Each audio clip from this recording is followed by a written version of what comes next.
नमस्कार, आप देख रहे हैं ट्रांसपोर्ट इमेज। मैं श्रीकांत आपके साथ। आई चलती आज के मुख्य सुर्खियों पर।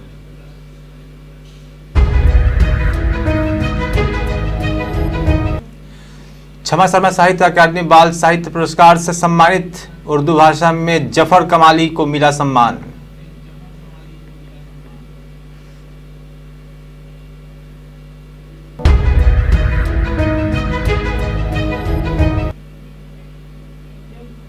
दिल्ली मॉडल की बात करने वाले की गुजरात में कोई हैसियत नहीं, केंद्रीय मंत्री रूपाला ने कहा।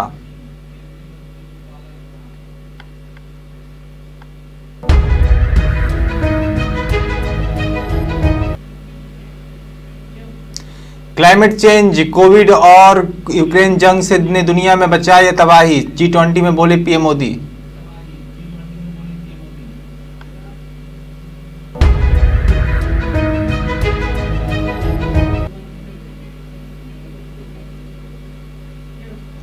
पंजाब के पूर्व मंत्री भारत भूषण आसू और अन्य आरोपियों के खिलाफ 1556 पन्नों की चार्जशीट दायर।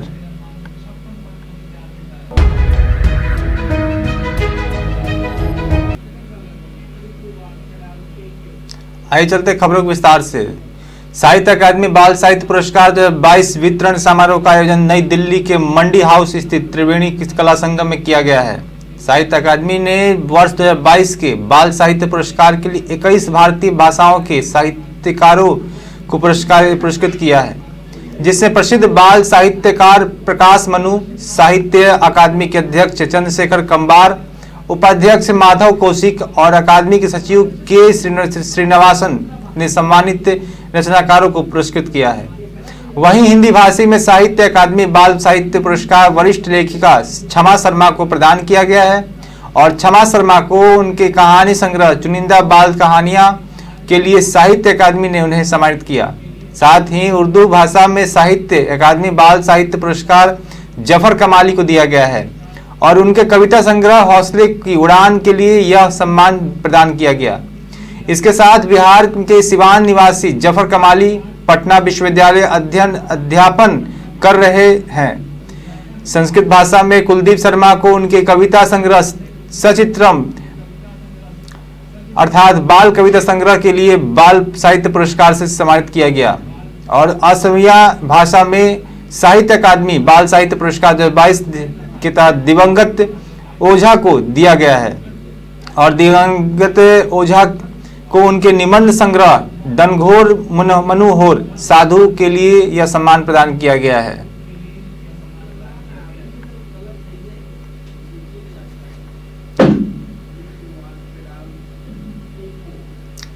अभिनेत्री नेहा शर्मा सोशल मीडिया पर काफी एक्टिव रहती हैं। नेहा अपनी जिंदगी में जुड़ी चीजें सोशल मीडिया पर शेयर करती रहती हैं। नेहा के फैंस भी उनकी फोटोज को बेसब्री से इंतजार करते हैं। नेहा शर्मा ने हाल ही में इंस्टाग्राम पर डीप नेक ड्रेस में अपनी तस्वीर पोस्ट की है। नेहा की इन तस्वीरों को देख फैंस भी फिदा हो गए हैं। फैंस ने नेहा की खूबसूरती की जमकर तारीफ भी की है। साथ ही कई सेलिब्रिटीज ने भी नेहा की खूबसूरती की तारीफ करते हुए कमेंट किए हैं। बिहार से आने वाली नेहा शर्मा किसी पहचान की मोहताज नहीं है। नेहा कई फिल्मों में अपनी दमदार एक्टिंग का जलवा बिखेर चुकी है। तेलुगु फिल्म चरित्र में अपने अभिनय की शुरुआत करने वाली नेहा शर्मा ने बॉलीवुड में मोहित पुरी की फिल्म क्रूक से शुरुआत की थी। नेहा ने बॉलीवुड में कई शानदार फिल्में दी हैं। नेहा की कई फिल्मों जैसे क्या सुपर कूल है, हम में से भी नजर आ चुकी है। हाल ही में चर्चा में नेहा शर्मा हेरा फेरी 3 में जॉन अब्राहिम के साथ नजर आने वाली हैं। हालांकि इसकी आधिकारिक पुष्टि अभी तक नहीं की गई है। नेहा शर्मा सोशल मीडिया पर काफी एक्टिव रहती हैं। इंस्टाग्राम पर नेहा को 14 मिलियन से भी ज्यादा लोग फॉलो करते हैं।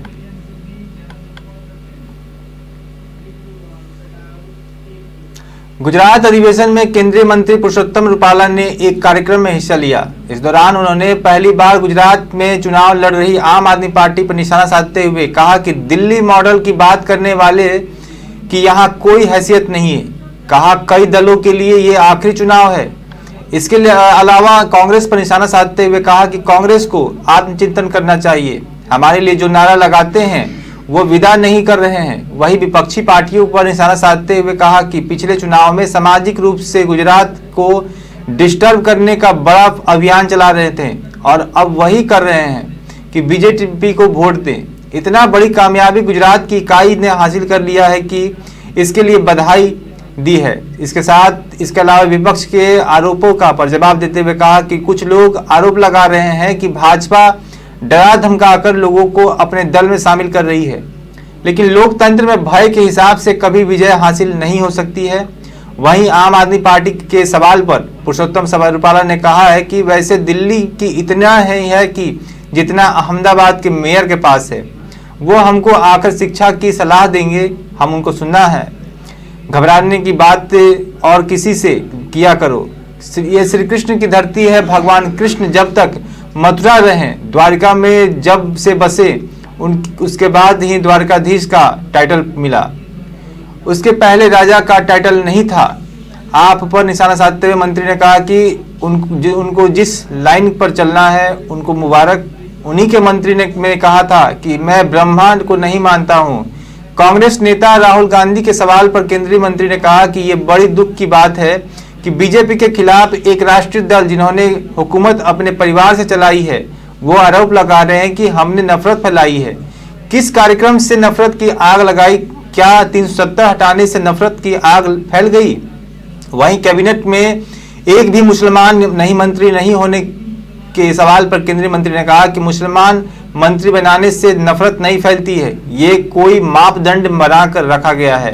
किसी ने इसके अलावा यूनिफॉर्म सिविल कोड के सवाल पर केंद्रीय मंत्री ने कहा कि कोई अच्छी चीज कभी भी शुरू नहीं होती तो उसके लेट नहीं माना चाहिए।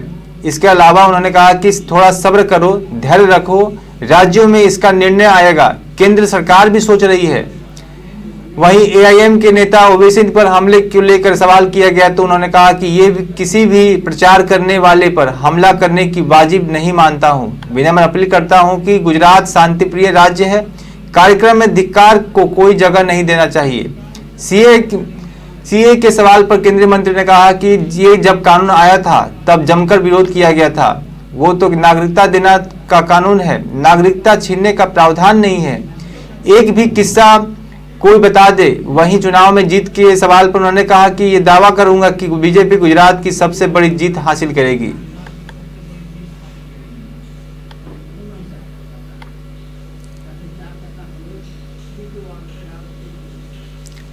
यूपी के भदोही जिले में तैनात सीओ भुवनेश्वर पांडे को गिरफ्तार करने का कोर्ट ने आदेश दे दिया है। अपर सत्र न्यायाधीश की कोर्ट ने 17 नवंबर 2022 को सीओ को गिरफ्तार कर कोर्ट में पेश करने का आदेश एडीजी मिर्जापुर को दिया गया था। वहीं एसपी भदोही के खिलाफ विभागीय कार्रवाई के लिए डीजीपी को पत्र लिखा गया और एसपी के लापरवाह रवैये से कोर्ट बेहद नाराज है। कोर्ट ने एसपी भदोही को लेकर डीजीपी को पत्र में सख्त टिप्पणी की है। कोर्ट ने डीजीपी को भेजे पत्र में लिखा है कि न्यायालय के आदेश के प्रति असम्मान, उपेक्षा, लापरवाही एसपी भदोही द्वारा बरती गई है। एसपी जैसे जिम्मेदार पद पर बने रहने के योग्य नहीं प्रतीत होते हैं। एसपी के ऊपर विभागीय कार्रवाई की जाए। और अपर सत्र न्यायाधीश कोर्ट संख्या 4 के जज सीताराम ने एडीजी मिर्जापुर को सीओ को गिरफ्तार कर कोर्ट में पेश करने का आदेश दिया है। कई पेशी के बाद भी सीओ भदोही भुवनेश्वर पांडे कोर्ट में अपना बयान दर्ज कराने नहीं पहुंचे, जिसके बाद कोर्ट ने सख्ती दिखाते हुए गैर जमानती वारंट जारी किया है और गिरफ्तार कर कोर्ट में पेश करने का आदेश दिया। आपको बताते चले कि 23 मार्च 2004 को तत्कालीन संगीपुर एसओ रहे भुवनेश्वर पांडे ने चेकिंग के दौरान 11 जिंदा बम के साथ अभियुक्त आत्माराम को गिरफ्तार किया था। राज्य बनाम आत्माराम मुकदमे में कोर्ट में अपना बयान दर्ज कराने के लिए सीओ के द्वारा कोर्ट नहीं आने पर कोर्ट में ने यह कार्रवाई की है। मामले में विशेष लोक अभियोजक फौजीदार देवेंद्र गुप्ता ने बताया है कि विस्फोटक पदार्थ अधिनियम के एक मुकदमे में सीओ भदोही द्वारा कोर्ट में बयान दर्ज कराया गया है। ऑन कोर्ट उनको बुलाया गया, भदोही के एसपी को भी बताया गया, इसके बावजूद सीओ पेशी पर नहीं आए। कोर्ट ने सीओ भदोही को गिरफ्तार कर कोर्ट में पेश करने के आदेश दिया है, जबकि मामले में लापरवाही बरतने पर एसपी के खिलाफ विभागीय कार्रवाई के लिए लिखा गया है।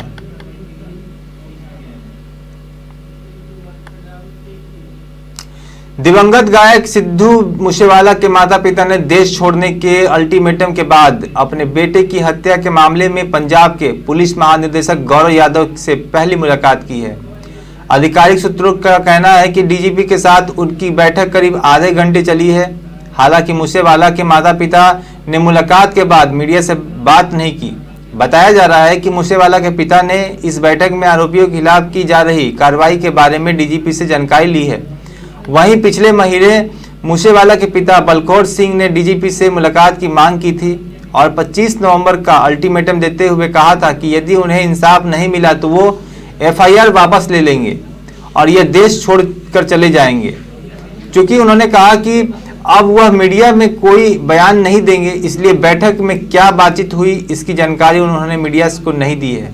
वहीं सिद्धू मूसेवाला के परिवार ने बेटे को इंसाफ दिलाने के लिए एक नई मुहिम शुरू कर दी है। परिवार ने अब हवेली में एक जस्टिस बुक रखवाई है, जिसमें मूसेवाला ने यहां आने वाले प्रशंसक इंसाफ के लिए हस्ताक्षर कर रहे हैं। सिद्धू मूसेवाला के पिता का कहना है कि इस जस्टिस बुक पर जब 1 लाख हस्ताक्षर हो जाएंगे तो वे इसे इंसाफ के लिए एक पिटीशन के साथ अदालत में ले जाएंगे।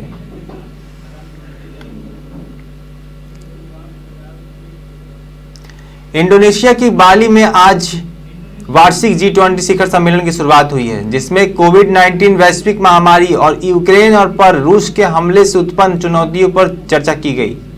प्रधानमंत्री नरेंद्र मोदी ने जलवायु परिवर्तन, कोविड-19 वैश्विक महामारी और यूक्रेन का जिक्र करते हुए वैश्विक स्तर पर चुनौतीपूर्ण वातावरण के बीच G20 के नेतृत्व के लिए इंडोनेशिया की तारीफ की और कहा कि इन घटनाक्रमों ने पूरी दुनिया में तबाही मचा दी है।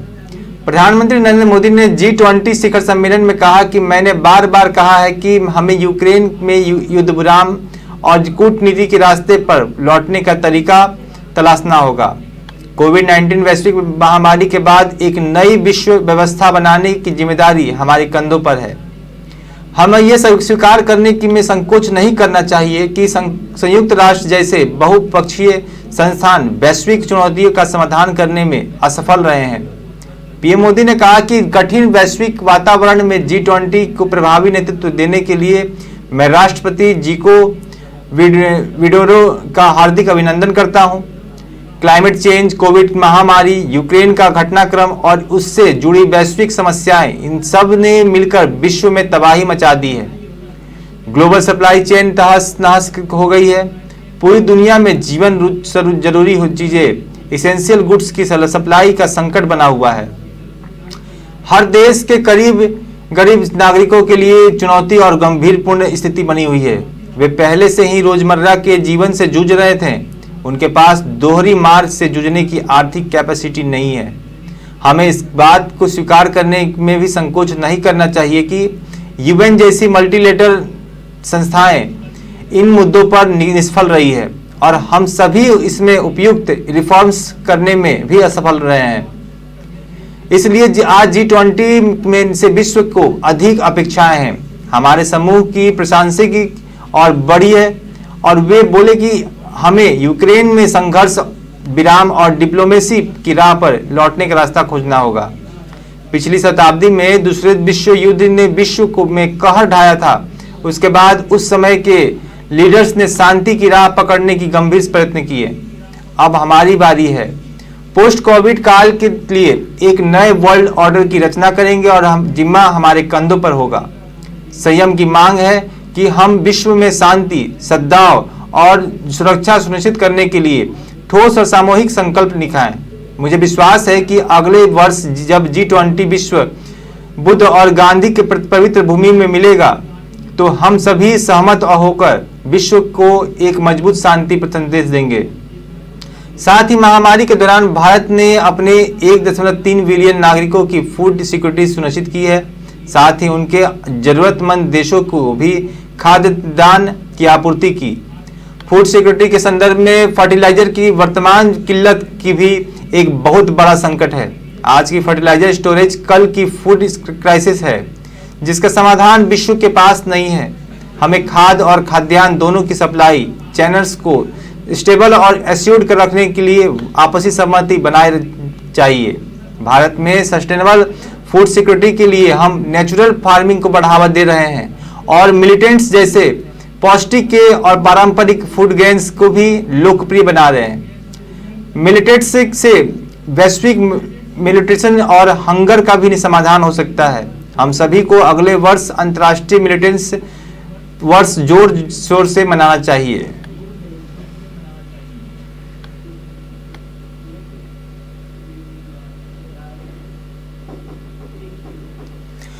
उत्तराखंड के 2 जिले हरिद्वार और ईवस नगर मैदान क्षेत्र में आते हैं, जबकि देहरादून और नैनीताल का कुछ हिस्सा पहाड़ तो कुछ मैदान में आता है, लेकिन शेष 9 जिले पूरी तरह से पहाड़ क्षेत्र में आते हैं।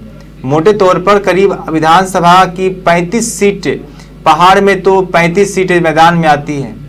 पहाड़ के विधायकों का कहना है कि पहाड़ में विधानसभाओं का क्षेत्रफल मैदानी क्षेत्र की विधानसभाओं की अपेक्षा कहीं अधिक है, लिहाजा पहाड़ के क्षेत्रफल के आधार पर विधायक निधि और बजट का आवंटन होना चाहिए।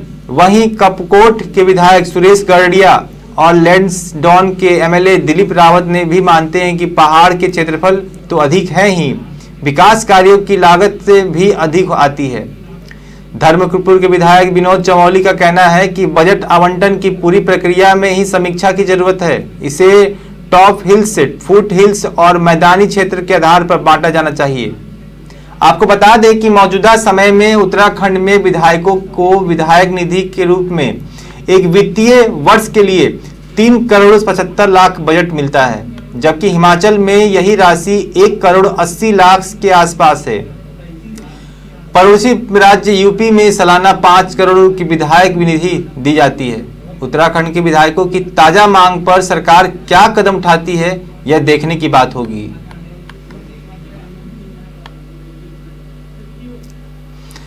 छत्तीसगढ़ के बिलासपुर में सहायक अभियंता कार्यालय में 13 लाख रुपए की लूट हुई है। घटना कोतवाली थाना क्षेत्र के दयालबंद स्थित सहायक अभियंता कार्यालय की है।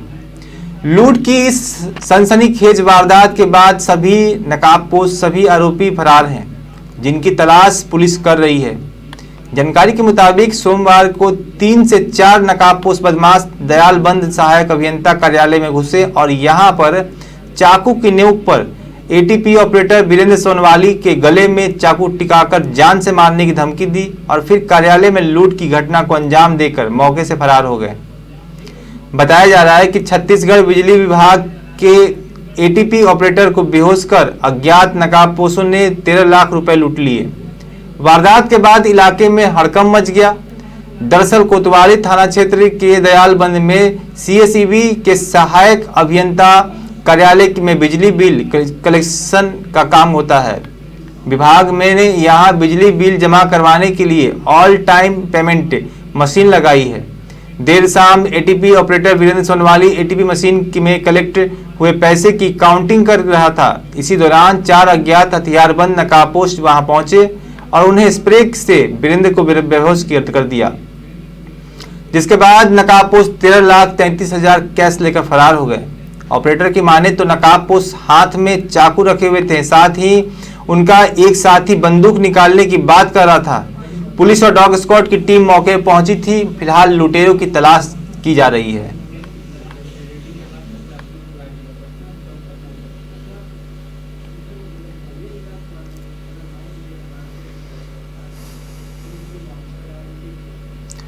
तिहाड़ जेल में बंद एक कैदी ने 4 मोबाइल फोन निगल लिए थे, जिसका खुलासा कई महीनों के बाद हुआ। तिहाड़ जेल में एक कैदी के पेट में 4 मोबाइल फोन मिले। 28 वर्षीय रमन सैनी नामक कुख्यात लुटेरे के पेट से डॉक्टरों ने सर्जरी कर 2 मोबाइल फोन निकाले हैं, मगर 2 फोन अब भी उसके पेट में मौजूद है। दरअसल जेल के वार्डरों को तब इस बात का संदेह हुआ जब कैदी के पास जरूरी कुछ है, जिसकी वजह से जब भी वह अदालत के लिए आता था और या जाता था तो मेटल डिटेक्टर बीप करने लगता था। पुलिस के मुताबिक अगस्त के आखिरी सप्ताह में यह सब स्पष्ट हो गया कि कैदी रमन सैनी के पेट में कुछ है। इसके बाद जब उससे पूछताछ की गई तो कैदी ने जेल अधिकारियों को बताया कि उसने 6-7 महीने पहले 4 सेलफोन को जेल में तस्करी करने के लिए निगला था, मगर वह उन्हें बाहर नहीं निकाल पाया। बता दें कि जेल में कैदियों द्वारा मोबाइल फोन के यूज पर बैन है।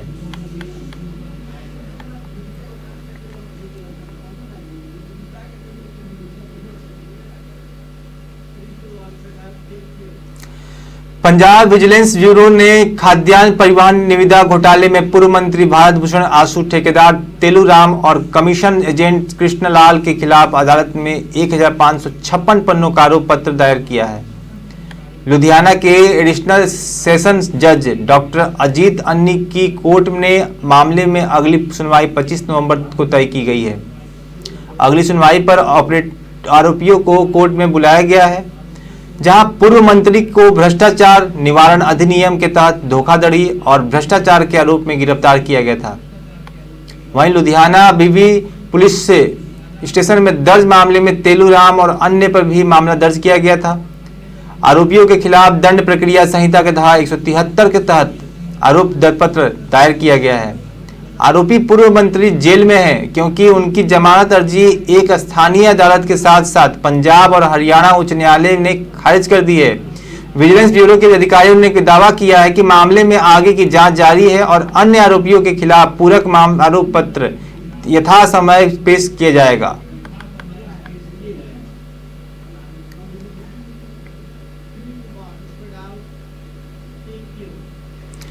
राजस्थान कांग्रेस के कद्दावर विधायक रहे पंडित भंवरलाल शर्मा के निधन से खाली हुई चूरू जिले की सरदार शहर विधानसभा सीट पर उपचुनाव होने जा रहा है।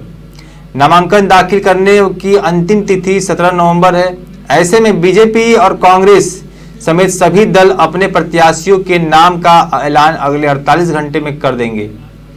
कांग्रेस और बीजेपी के साथ साथ अन्य क्षेत्रीय दलों ने भी विधानसभा उपचुनाव को लेकर अपनी अपनी तैयारी कर रखी है। सूत्रों के मुताबिक बीजेपी की टिकट की दौड़ में पूर्व विधायक अशोक पिच्चा का नाम सबसे आगे चल रहा है। वहीं बताया जा रहा है कि पार्टी स्तर पर पिच्चा का नाम पर लगभग सहमति बन चुकी है, लेकिन अभी तक इसका औपचारिक ऐलान नहीं किया गया है। अशोक पिच्चा सरदार शहर के से पूर्व में एक बार विधायक रह चुके हैं। पिच्चा जैन समाज की से ताल्लुक रखते हैं। 62 वर्षीय अशोक पिच्चा जनसंघ के दौर से ही पार्टी की और विचारधारा से जुड़े हुए हैं। वहीं कांग्रेस पार्टी के पूर्व विधायक स्वर्गीय भंवरलाल शर्मा के बेटे अनिल शर्मा का टिकट लगभग तय माना जा रहा है। उनके नाम का भी औपचारिक घोषणा का इंतजार किया भी जा रहा है।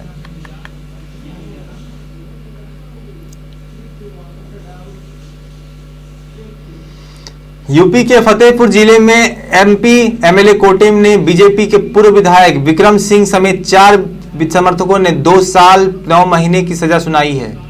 कोर्ट ने दोषियों पर 1-1 हजार का जुर्माना भी लगाया है। जानकारी के अनुसार घटना हुसैनगंज थाना क्षेत्र के बड़ा गांव पोलिंग बूथ की है, जहां 30 अप्रैल 2014 लोकसभा चुनाव के दौरान बीजेपी के पूर्व विधायक विक्रम सिंह अपने समर्थकों के साथ पोलिंग बूथ में घुसकर कांस्टेबल आदेश कुमार से मारपीट की थी। जिस मामले में पुलिस ने कांस्टेबल के तहरीर पर पूर्व विधायक विक्रम सिंह, समर्थक कमल किशोर तिवारी, अमित तिवारी, शंकर दयाल उर्फ बच्चा तिवारी के खिलाफ मुकदमा दर्ज किया कर आरोप पत्र कोर्ट में प्रेषित किया है।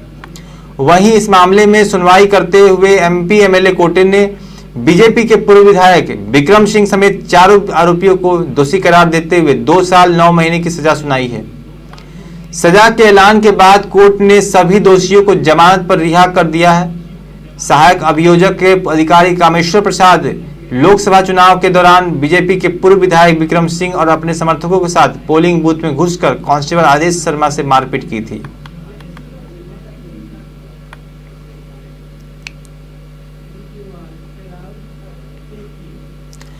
इंडोनेशिया के बाली में आयोजित G20 देशों के बैठक के बीच एक बड़ी और चिंताजनक खबर सामने आई है। कंबोडिया के प्रधानमंत्री हुन सेन का कोरोना हो गया है। कंबोडिया प्रधानमंत्री हुन सेन ने मंगलवार को कहा कि उनकी कोरोना रिपोर्ट पॉजिटिव आई है। हुन सेन को ऐसे वक्त में कोरोना हुआ है जब कुछ ही दिनों पहले ही नाम पेन में उन्होंने जो बाइडेन समेत अन्य कई वर्ल्ड लीडर्स की आसियानी बैठक में मेजबानी की थी। उन्होंने अपने फेसबुक पोस्ट में कंबोडियाई प्रधानमंत्री ने कहा कि सोमवार की रात उनकी कोरोना रिपोर्ट पॉजिटिव पाई गई है और इंडोनेशिया डॉक्टरों ने इसकी पुष्टि की है।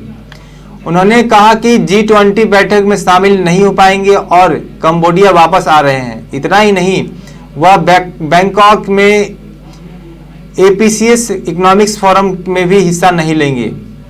बता दें कि हाल ही में कंबोडिया में आसियान शिखर सम्मेलन का आयोजन किया गया था, जिसका समापन रविवार को हुआ। इस दौरान कंबोडिया PM ने दुनिया भर के अन्य देशों के लिए कई नेताओं के साथ मुलाकात भी की थी।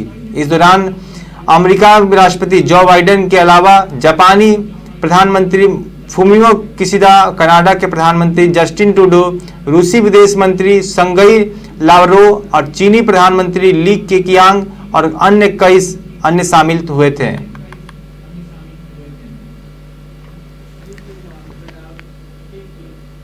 भारत के अलग अलग हिस्सों में मौसम का बहुरंग मिजाज देखने को मिल रहा है। पहाड़ी राज्यों में बर्फबारी हो रही है तो दक्षिण और पूर्वोत्तर के राज्यों में मूसलाधार बारिश देखने को मिल रहा है। हिमाचल प्रदेश की राजधानी शिमला में भी बारिश हुई है। राज्य के ऊपरी इलाकों में बर्फबारी हो रही है। नारकंडा और खंडा पत्थर में हल्का हिमपात देखने को मिला, जिसके बाद मौसम विभाग ने येलो अलर्ट जारी कर दिया है। आगामी 3 घंटों में चंबा, कांगड़ा, लाहौल स्पीति, मंडी, कुल्लू, शिमला के निचले इलाकों में बारिश, ऊंचाई वाले क्षेत्रों में बर्फबारी का अनुमान बताया जा रहा है।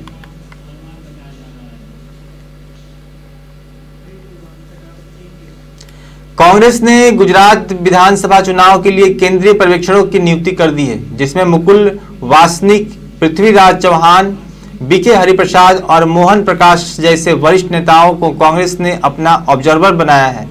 वहीं पृथ्वीराज चौहान असंतुष्ट G23 के नेता हैं, जिनको पार्टी ने गुजरात चुनाव के काम में लगाया है।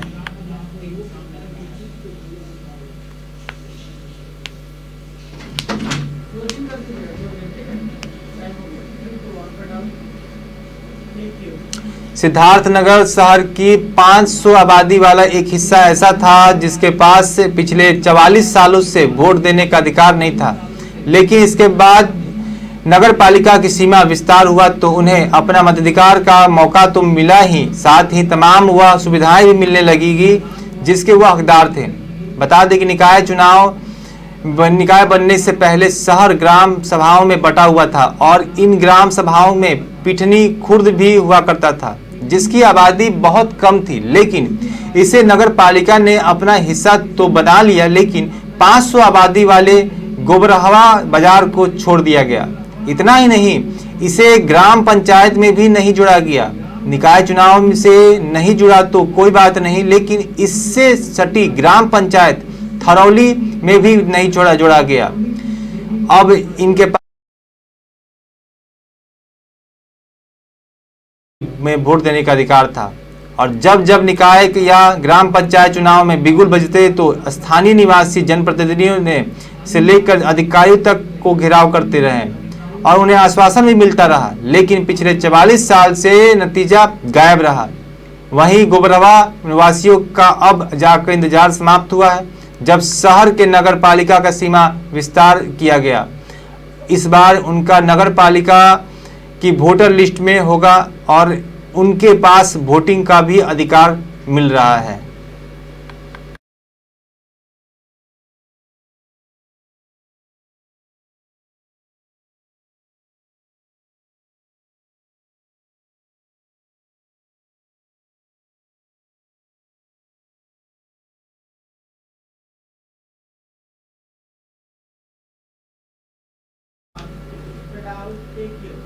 इंदौर में गुरु नानक जयंती पर पूर्व सीएम कमलनाथ के खालसा कॉलेज में सम्मान का मसला बीजेपी तान रही है। उसके कुछ स्थानीय नेताओं ने ऐलान कर दिया है कि राहुल गांधी की भारत जोड़ो यात्रा के दौरान वो कमलनाथ को खालसा कॉलेज में नहीं घुसने देंगे। राहुल गांधी के ठहरने की व्यवस्था इसी खालसा स्टेडियम में की गई है। बीजेपी ने काले झंडे दिखाने का भी चेतावनी दी है।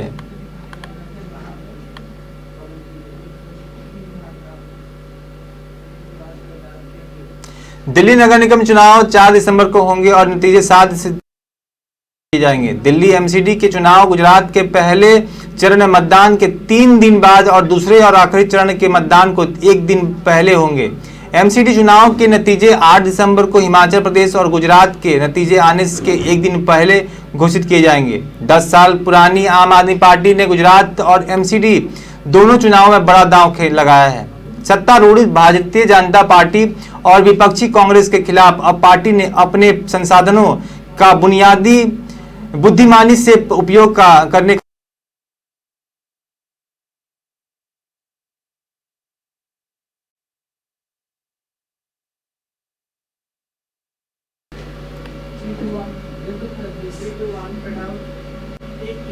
झारखंड के जमशेदपुर में चक्रधरपुर के हिंदूवादी नेता और गिरिराज सेना प्रमुख कमलदेव गिरी की हत्या मामले में एसआईटी का गठन किया गया है। आरोपियों की तलाश की जा रही है। वहीं हत्या के बाद शहर में तनाव को देखते हुए कड़े सुरक्षा बंदोबस्त किए गए हैं। घटना को लेकर पश्चिमी सिंहभूम जिला के पुलिस कप्तान आशुतोष शेखर ने कहा है कि कमलदेव गिरी हत्याकांड में एसआईटी का गठन किया गया है, जिसका नेतृत्व चाईबासा सदर के डीसीपी करेंगे। इस मामले में पूरी जानकारी छानबीन की जा रही है। वहीं एसपी ने कहा कि जल्द ही खुलासा किया जाएगा। उन्होंने यह भी कहा कि एफसीएल की टीम घटनास्थल पर निरीक्षण किया है और वहां से तथ्य जुटाए गए हैं। साथ ही चक्रधरपुर शहर का माहौल को देखते हुए सीआरपीएफ, रैप, जिला पुलिस और जैप के जवानों को तैनात किया गया है। उन्होंने शहरवासियों से अपील करते हुए कहा कि किसी प्रकार की अफवाह पर ध्यान न दें। अगर किसी प्रकार की सूचना मिलती है तो वो प्रशासन को इस बारे में जानकारी दें।